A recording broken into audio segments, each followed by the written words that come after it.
Bíblias no Evangelho de João, capítulo 1. Evangelho de João, capítulo 1. Evangelho de João, capítulo 1.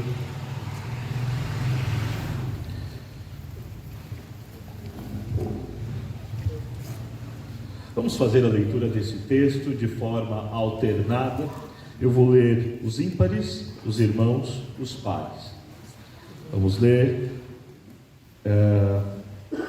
Nos diz assim o texto: no princípio era o Verbo, e o Verbo estava com Deus, e o Verbo era Deus.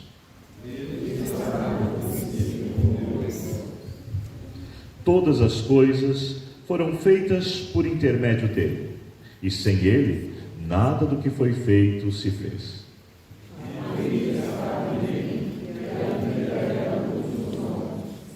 A luz resplandece nas trevas, e as trevas não prevaleceram contra ela.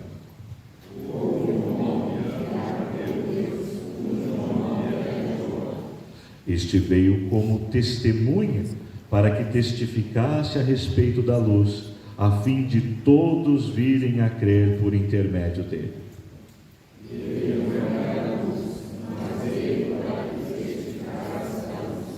A saber, a verdadeira luz que vinda ao mundo ilumina a todo homem.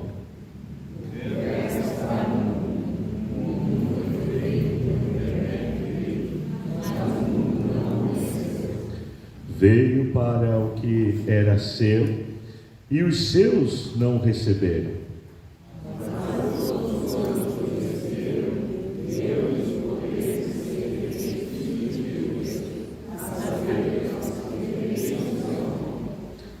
Os quais não nasceram do sangue, nem da carne, os quais não nasceram do sangue, nem da vontade da carne, nem da vontade do homem, mas de Deus.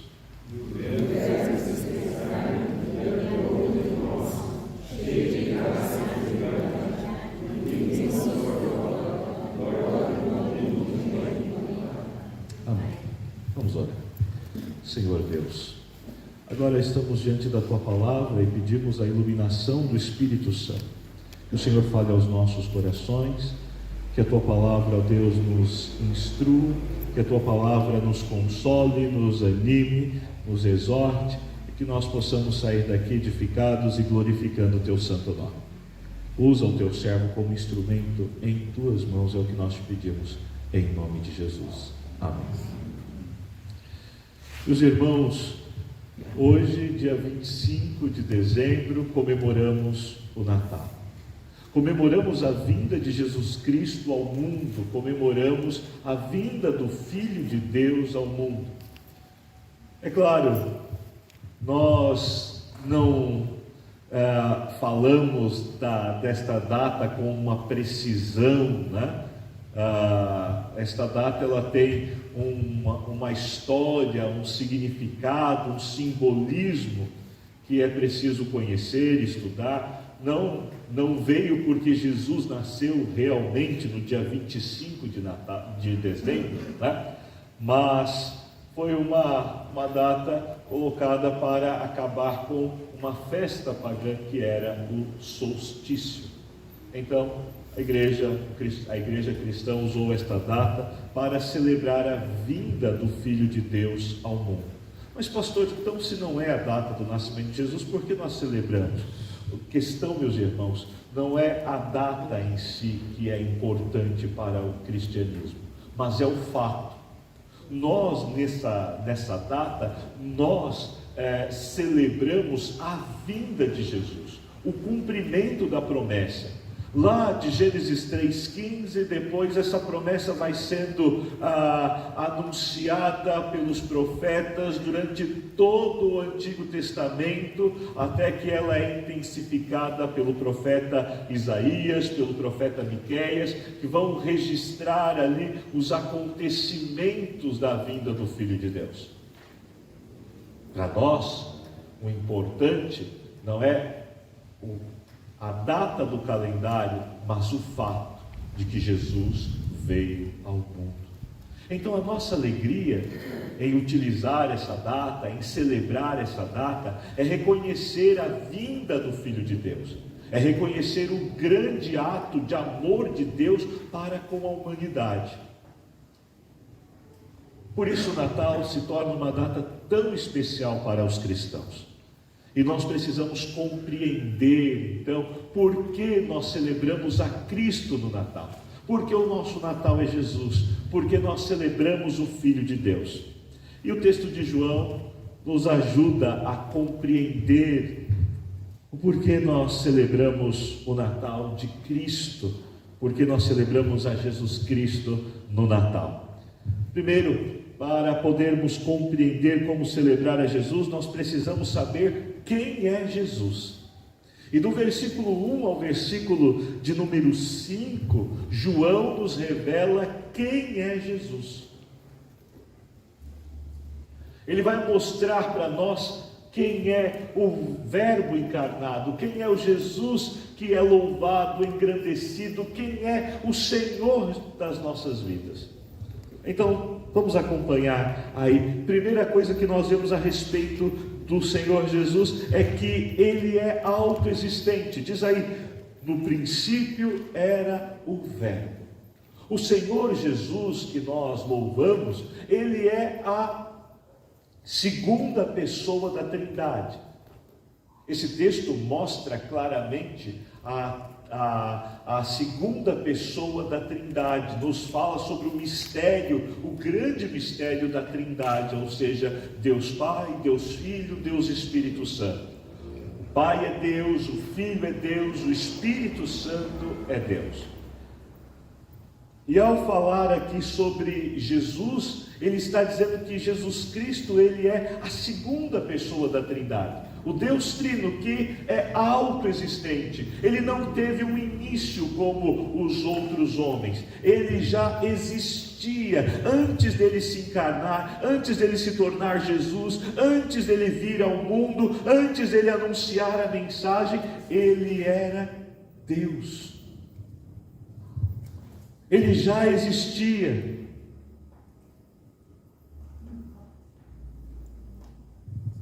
Então, João nos faz entender que esse Deus, esse Senhor que nós celebramos, Ele é o próprio Deus autoexistente. Ele não precisou de nada para existir. Ele existe desde a eternidade. E o texto mostra isso.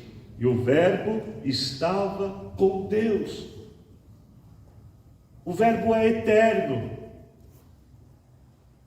Nós entendemos a vida a partir de um início, a partir da entrada no tempo. O Verbo não conhece o tempo. Ele é eterno, sempre existiu, sempre existirá. Nunca teve um começo para Ele, nunca teve um início para Ele. Ele sempre foi o Deus Todo-Poderoso. Antes de todas as coisas existirem, antes de todas as coisas virem à vida, Ele era Deus.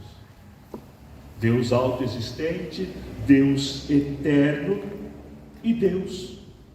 Veja aí que ele diz, e o Verbo era Deus. A divindade, João testifica, além da autoexistência, da eternidade, fala da divindade da segunda pessoa da Trindade. Ele é o próprio Deus.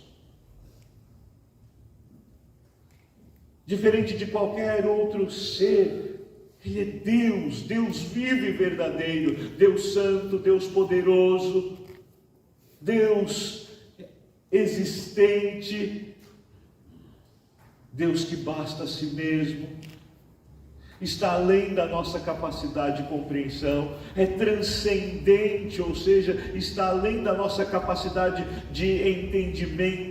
A sua santidade, o seu poder, a sua glória, a sua eternidade, a sua imutabilidade, a sua onisciência, a sua onipresença, todas essas coisas estão além da nossa capacidade. Ele é Deus que conhece todas as coisas, Ele é Deus que está presente em todos os lugares, Ele é Deus que é plenamente santo, glorioso, majestoso. Ele é Deus.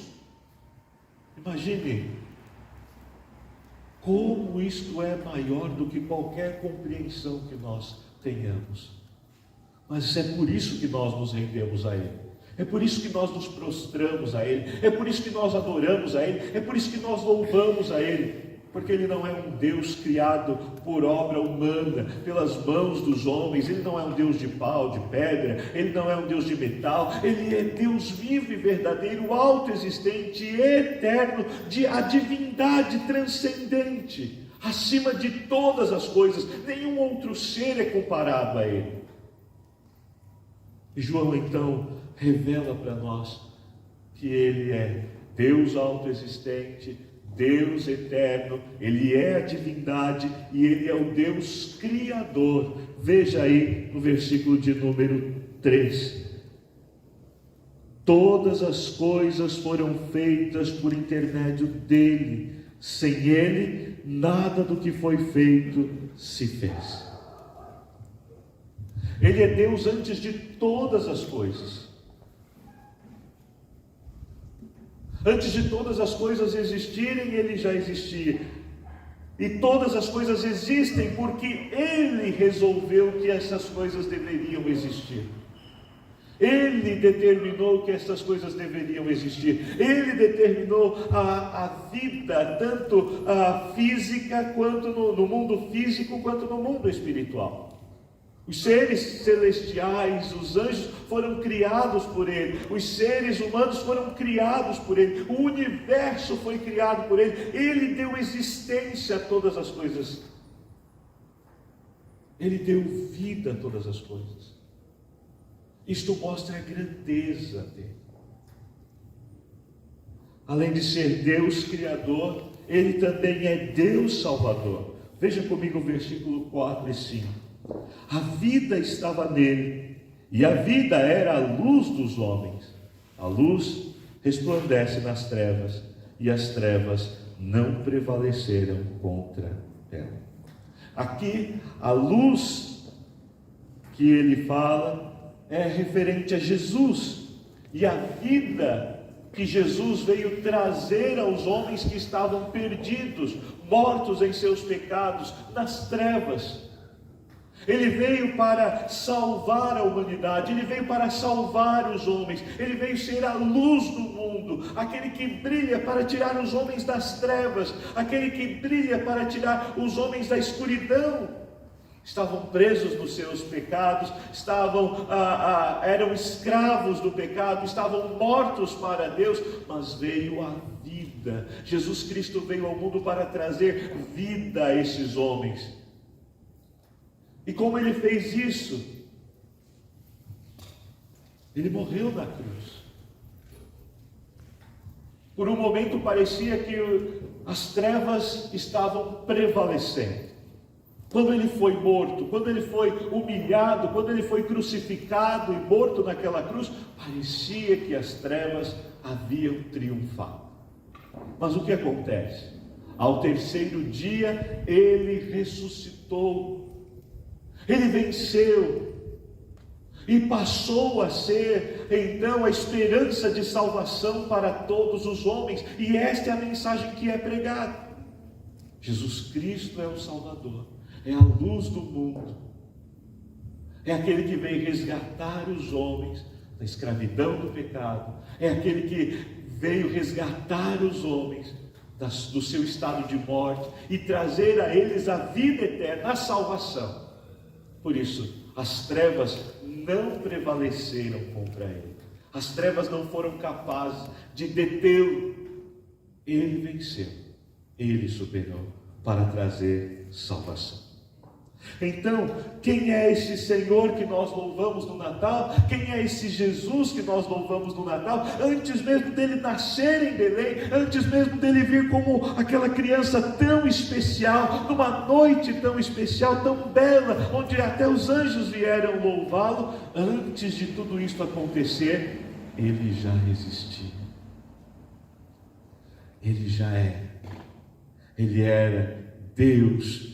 Deus autoexistente, Deus eterno, a própria divindade, o Criador de todas as coisas. E Ele é o nosso Salvador. É a esse Jesus que nós louvamos. Vejam, louvar a Ele, adorar a Ele, tendo esse conhecimento, não é apenas um revolucionário, não é apenas um profeta, mais um profeta, não é um simples homem, é o próprio Deus. Próprio Deus, eterno, transcendente, grandioso e majestoso. Por isso nós devemos adorá-lo, por isso nós devemos nos prostrar diante dele, por isso nós devemos reverenciá-lo, porque ele é digno de ser adorado e louvado pelo seu povo, e foi para isso que ele veio nos salvar, para ser adorado e louvado por nós. A segunda coisa que nós precisamos ver aí é que é preciso, segunda coisa para compreender o Natal, é que você precisa crer no testemunho a respeito de Jesus. Aqui no texto nós vamos encontrar 3 testemunhos a respeito de Jesus. O primeiro deles está aí, logo no versículo 6, é o testemunho de João Batista. Veja aí: houve um homem enviado por Deus, cujo nome era João. Este veio como testemunha, para que testificasse a respeito da luz, a fim de todos virem a crer por intermédio dele. Ele não era luz, mas veio para que testificasse da luz.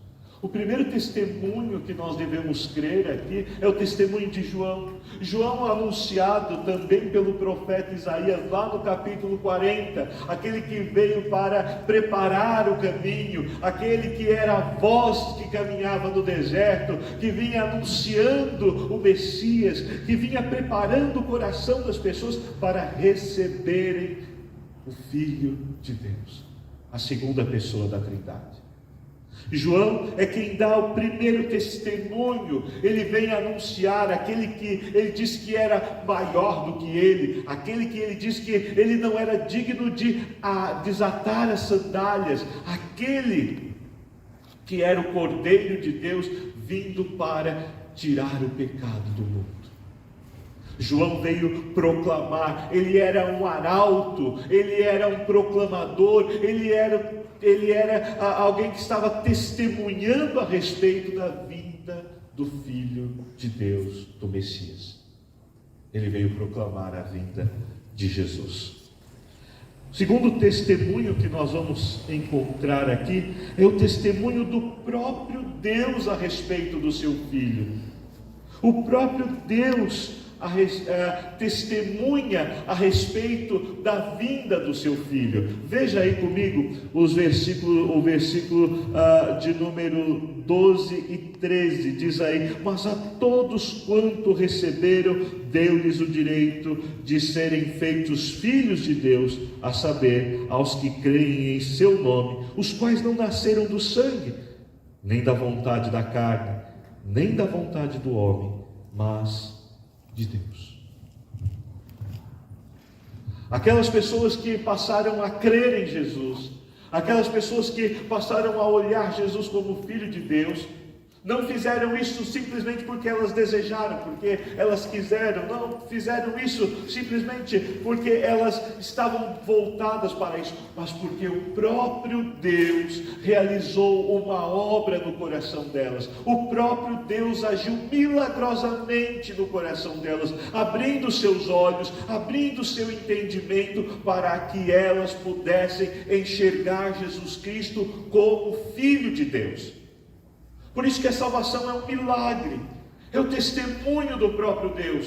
É só Deus que pode levar os homens a crer em Jesus. Só Deus que pode abrir os olhos para que as pessoas possam olhar para Jesus e verem Jesus como Filho de Deus, como Deus eterno, como Deus triuno, como o Deus autoexistente, como Deus poderoso. Se você pensar humanamente,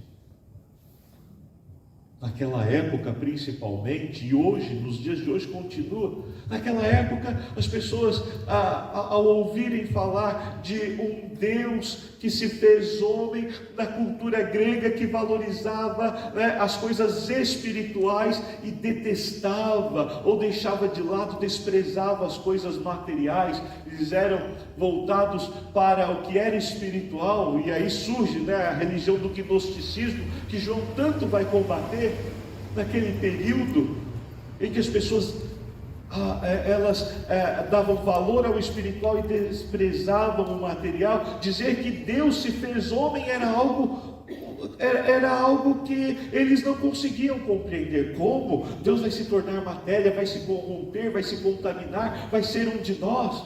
Que coisa mais sem entendimento, sem cabeça. E mais, dizer que Deus ainda foi morto pelos homens. Como um Deus pode ser morto pela mão dos homens? A cultura grega, que era cheia de deuses vaidosos, gananciosos, orgulhosos, maldosos, como um Deus pode ser fraco ao ponto de ser morto pelos homens? Imagine o que era pregar o Evangelho para aquelas pessoas.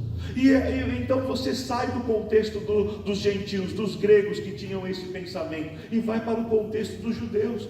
Deus se revelou no Antigo Testamento como o único Deus. Deus se revelou no Antigo Testamento como Yahvé. Como agora nós vamos adorar a alguém que é homem como nós e que diz que é Deus?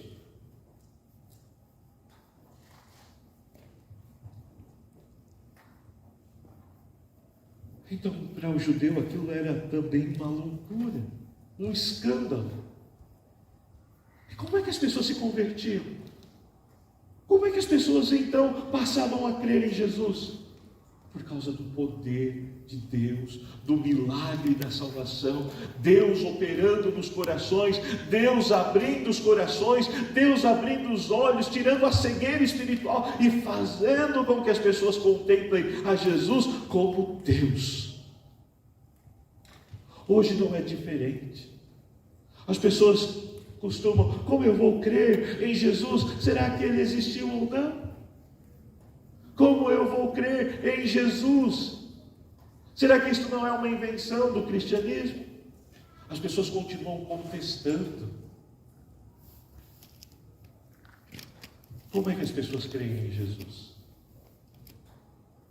Elas creem porque elas ouvem a mensagem do Evangelho, e o Espírito Santo age no coração delas, fazendo-as entender que Jesus Cristo é Deus, fazendo-as entender o amor de Deus, fazendo-as compreender a grandiosidade de Deus. Não foi isso que Ele fez no seu coração, não foi isso que Ele fez na sua vida, não é por isso que você está aqui. Talvez antes você andou longe, sem conhecer Ele, sem saber do amor dEle, sem conhecer a pessoa dEle, sem entender a sua divindade, a sua grandiosidade. Andou tanto tempo distante, mas um dia o seu coração foi alcançado, um dia o seu coração foi aberto, um dia os seus olhos foram iluminados para que você pudesse compreender. E todas as trevas que estavam nos seus olhos, no seu coração, na sua mente, foram dissipadas por Ele. Esse é o testemunho do próprio Deus. Ele quem faz com que os corações, que os homens se rendam ao Filho dele. E o terceiro testemunho é o testemunho dos homens. Olha aí o versículo de número 14. E o Verbo se fez carne e habitou entre nós, cheio de graça e de verdade. E vimos a sua glória, glória como do unigênito do Pai. Veja que aqui João está testemunhando que o Verbo veio ao mundo, e os apóstolos de Jesus Cristo estiveram com Ele, viram Ele. Não só os apóstolos, como seus discípulos e muitas outras pessoas tiveram contato com quem? Com o Deus encarnado. com o Filho de Deus que veio ao mundo. Ele foi visto por muitas pessoas, ele andou, ele teve contato, ele falou com muitos.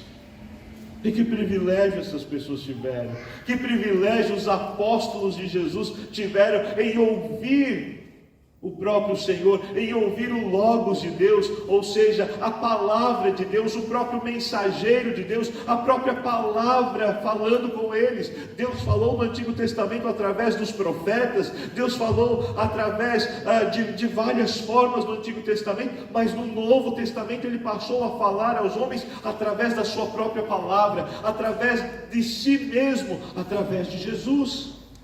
O Logos, como João chama aqui o Verbo de Deus.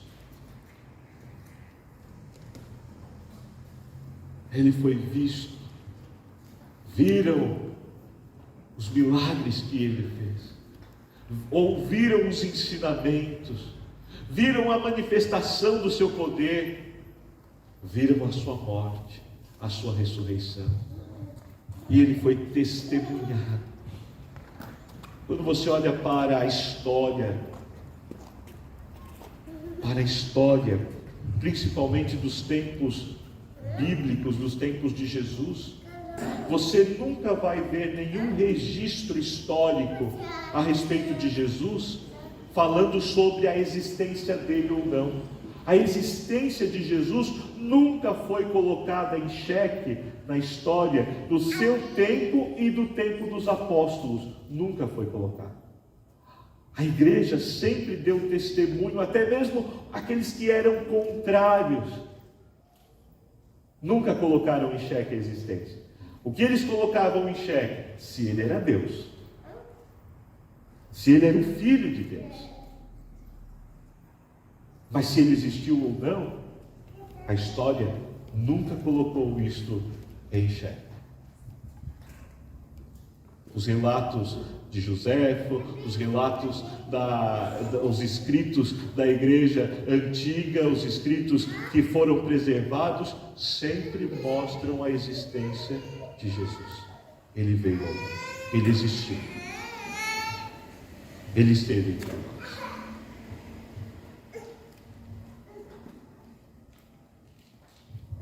A terceira coisa que nós vamos ver no texto sobre o Natal é que nós precisamos crer que no Natal Deus se fez um de nós. E aqui nós falamos sobre a encarnação. Aquele Deus autoexistente que vivia eternamente antes de todas as coisas serem feitas, criadas. Ele se encarnou, ele se tornou um de nós,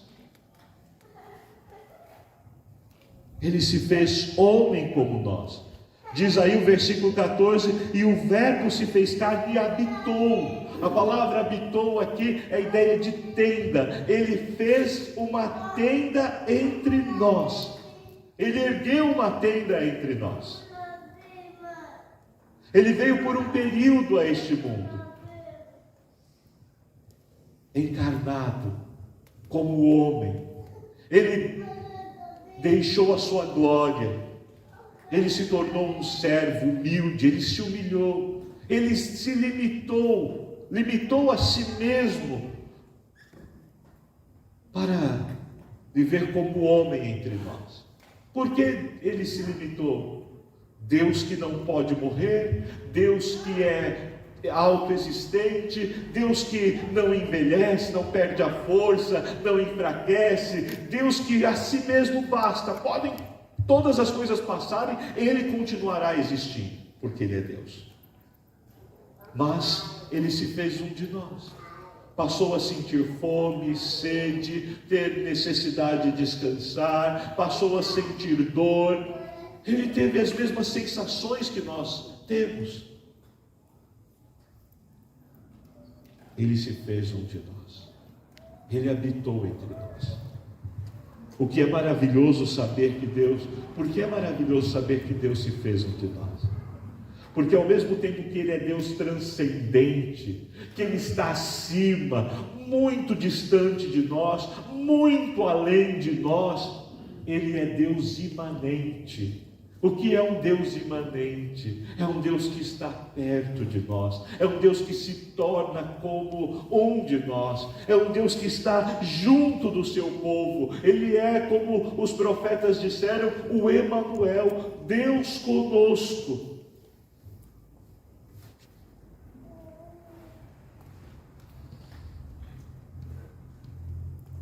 Mais do que o conhecimento de um fabricante, porque Ele nos criou, Ele conhece perfeitamente as nossas sensações.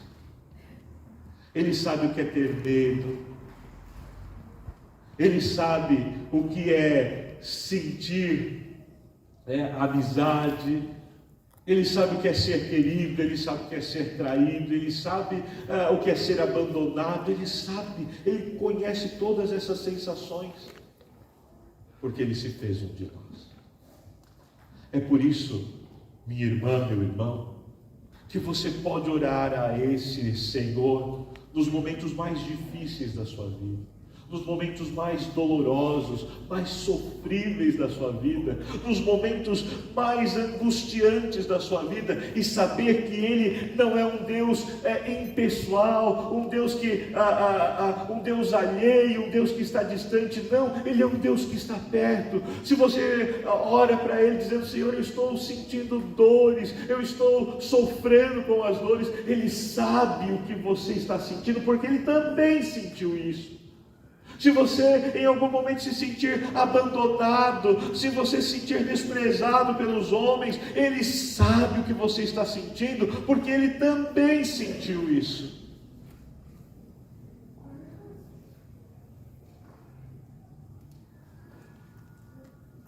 Se você em algum momento tiver medo do sofrimento, da morte, Ele sabe o que é isso. Lá no Getsemane Ele disse: Pai, passa de mim esse cálice.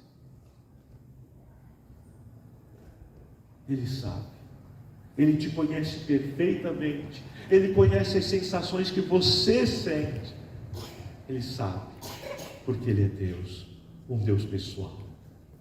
Então, todas as vezes que você sentir dificuldades, todas as vezes que você sentir alguma angústia, alguma aflição, alguma necessidade, todas as vezes que algo incomodar você, você pode correr diante dele, você pode chorar, porque Ele sabe o que é chorar, porque Ele também chorou. Ele sabe o que é sofrimento, porque Ele também sofreu. Quando você se sentir humilhado, quando você sentir as desilusões deste mundo, você pode ir a Ele, porque Ele te compreende, Ele te entende, e Ele está pronto a tratar você, cuidar de você. Talvez Ele não mude a situação, porque assim como Ele, nós também precisamos aprender a fazer a vontade do Pai. Talvez você vai ter que cumprir a vontade de Deus na sua vida, eu não sei qual é. Mas você pode ter a certeza de uma coisa: Ele estará ao teu lado, cuidando de você e te sustentando em todo o tempo. Porque Ele é um Deus de perto, um Deus de longe e um Deus de perto. Um Deus de longe porque Ele é transcendente, está além da nossa compreensão. Um Deus de perto porque Ele é imanente, Ele se fez um de nós, Ele veio até nós. E a última coisa que nós precisamos compreender no texto é que no Natal e a respeito de Jesus é que só há duas condições para o homem. Veja aí no versículo 11, do 10 até o versículo 12, que diz assim: o Verbo estava no mundo, o mundo foi feito por intermédio dele, mas o mundo não o conheceu. Veio para o que era seu, e os seus não o receberam. Mas a todos quanto receberam, deu-lhes o poder de serem feitos filhos de Deus, a saber, aos que creem no seu nome. Só há duas condições para os homens: crerem em Jesus e se tornarem filhos de Deus, crerem em Jesus como Deus Criador, crerem em Jesus como Deus Eterno, crerem em Jesus como a divindade, crerem em Jesus como Senhor, Salvador, Criador, Deus Todo-Poderoso, crerem em Jesus, o Filho de Deus, e se tornar, através de Jesus, por meio de Jesus, um Filho de Deus. Esse é o primeiro caminho que a Bíblia aponta para os homens. Para se tornarem filhos de Deus, para irem até Deus, para terem um Pai glorioso, eles precisam crer em Jesus Cristo, a luz do mundo, o Senhor da vida, Deus eterno, Deus vivo e verdadeiro, soberano Senhor sobre todas as coisas. Eles precisam crer em Jesus. Precisam olhar para Jesus e se arrepender dos seus pecados, precisam olhar para Jesus e crer na sua obra, precisam olhar para Jesus, crer no seu sacrifício, precisam olhar para Jesus, crer nas suas promessas. Precisam receber Jesus, ter Ele em seu coração e em suas vidas, porque todos quanto receberem serão feitos filhos de Deus. Se tornarão filhos de Deus. Mas aqueles que continuarem rebeldes, aqueles que continuarem amando mais as trevas do que a luz, aqueles que não conhecerem, aqueles que não olharem para Ele como Deus, aqueles que não o receberem em seu coração, nunca terão o privilégio de conhecer o amor de Deus e a paternidade de Deus. Eles até podem falar de Deus, mas nunca conhecerão a salvação de Deus, nunca conhecerão a luz que ilumina em meio às trevas, nunca conhecerão o verdadeiro Deus, nunca conhecerão as suas promessas, nunca experimentarão da salvação, nunca experimentarão do seu consolo, do seu poder, da sua grandeza sobre as vidas dele. Há muitos que celebram o Natal sem conhecerem a Jesus, sem o receberem como Senhor. E o que esses estão fazendo? Apenas aproveitando a época para comer, beber, trocar presentes. Apenas aproveitando a época para um ajuntamento, para os seus vícios, para uma alegria transitória, passageira. Apenas usando esta época para isso. Jesus está longe deles. Eles não conhecem o verdadeiro amor de Deus. Eles não conhecem, não sabem o que é ser filho de Deus.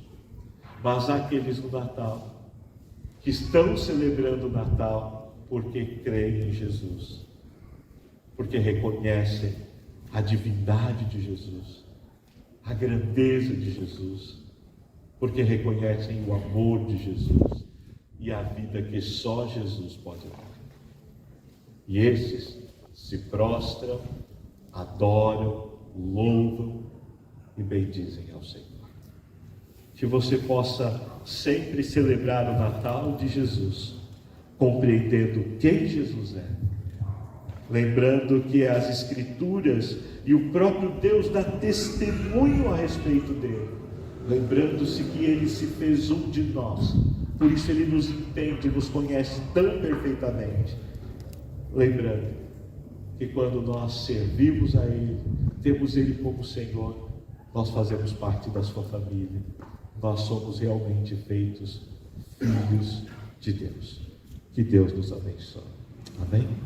Vamos entoar o hino de número 230 do nosso